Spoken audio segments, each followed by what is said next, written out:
Proclamação do Evangelho de Jesus Cristo segundo Mateus.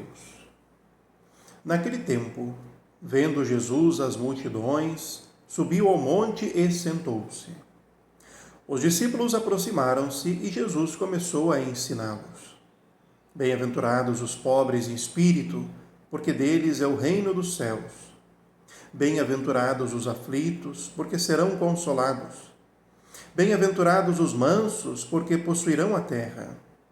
Bem-aventurados os que têm fome e sede de justiça, porque serão saciados. Bem-aventurados os misericordiosos, porque alcançarão misericórdia. Bem-aventurados os puros de coração, porque verão a Deus. Bem-aventurados os que promovem a paz, porque serão chamados filhos de Deus. Bem-aventurados os que são perseguidos por causa da justiça, porque deles é o reino dos céus. Bem-aventurados sois vós, quando vos injuriarem e perseguirem, e mentindo disserem todo tipo de mal contra vós, por causa de mim. Alegrai-vos e exultai, porque será grande a vossa recompensa nos céus. Palavra da salvação. Glória a vós, Senhor. Queridos irmãos e irmãs da fé, que a paz do Senhor esteja em vosso lar. A igreja celebra o 4º domingo do tempo comum e a cada domingo que passa nós somos convidados pela liturgia a aprofundarmos um pouco melhor o nosso jeito de ser discípulo, discípula de Jesus Cristo. O Evangelho de hoje, o início do capítulo 5 de São Mateus, capítulo 5, 6 e 7 formam o grande sermão da montanha, o coração do Evangelho de Mateus. Jesus proclama as bem-aventuranças.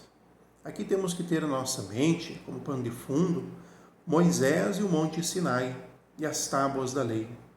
A lei, aquele modo antigo que a tradição do povo judeu foi vivendo entre percalços, infidelidades, retomadas, e agora Jesus, que anuncia o reino de Deus, o próprio Deus que caminha no meio do seu povo, proclama agora as bem-aventuranças, aqui no caso 8, que formam como que o seu autorretrato. As bem-aventuranças apontam para um jeito de ser no caminho em busca da felicidade. A felicidade que se esconde em Deus. E olhando todas as bem-aventuranças e o contexto que nós vivemos, o nosso mundo, fica bastante evidente que, para o mundo de hoje, assim como naquele tempo, as bem-aventuranças soam como antivalores. Ou seja, não são valores de modo nenhum para as pessoas que não abraçaram a fé.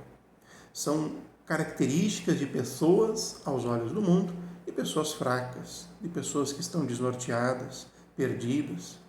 Mas aqui é na fraqueza que Deus revela a sua força. É olhando para, começando pela primeira bem-aventurança, para os pobres em espírito, que Ele vem em socorro, que Ele estende a sua mão, e que é muito importante lembrarmos o evento da encarnação, e então que Ele socorre. É importante, queridos irmãos e irmãs, olharmos para essas bem-aventuranças e refletirmos o quanto, a partir da primeira, nós já estamos buscando conseguir viver.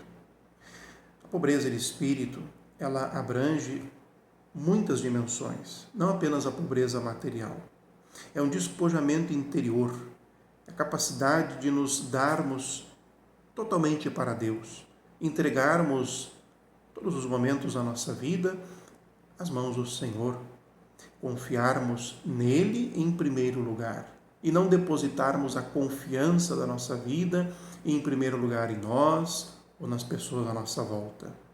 Esse despojamento interior, ele é como que a grande abertura das bem-aventuranças, para que depois nós possamos viver também um pouquinho mais as outras e para que possamos ter um referencial. Jesus era assim e nós, como estamos vivendo?